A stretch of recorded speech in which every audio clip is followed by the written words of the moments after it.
नवी मुंबई आंतरराष्ट्रीय विमानतळ सुरू झाल्यापासून विमान लँडिंग आणि टेक ऑफ होताना बघण्यासाठी तसंच त्याचा व्हिडिओ काढण्यासाठी आणि रील बनवण्यासाठी पनवेल टी पॉइंट इथं नागरिक गर्दी करत असल्याने अपघात होत असल्याची अनेक घटना समोर आलेल्या होत्या। आतापर्यंत 3 गंभीर स्वरूपाचे अपघात या रस्त्यावर झालेले आहेत।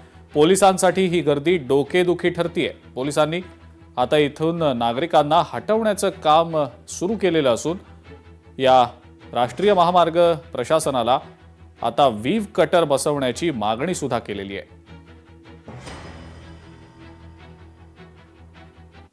नवीन एअरपोर्टमध्ये विमानाची लँडिंग आणि टेक ऑफ वाढल्या कारणाने नागरिक कौतुका म्हणून इथे पाहायला उभारतात। त्याच्यामुळे आत्तापर्यंत ह्या एरियामध्ये 3 प्राणघातक अपघात झाले आहेत। त्या अनुषंगाने आम्ही आणि पनवेल शहर पोलीस स्टेशनने वारंवार नॅशनल हायवे अथॉरिटीला पत्रव्यवहार करून ह्या ठिकाणी व्ह्यू कटर बसवण्याबाबत आम्ही पत्रव्यवहार केलेला आहे। आम्ही नागरिकांना आवाहन करतो की या ठिकाणी लँडिंग न पाहता आणि आपल्या जीवाची काळजी करावी। या ठिकाणी प्राणघातक अपघात होत आहेत। लोकशाही मराठी ऐका, पहा, जागरूक रहा।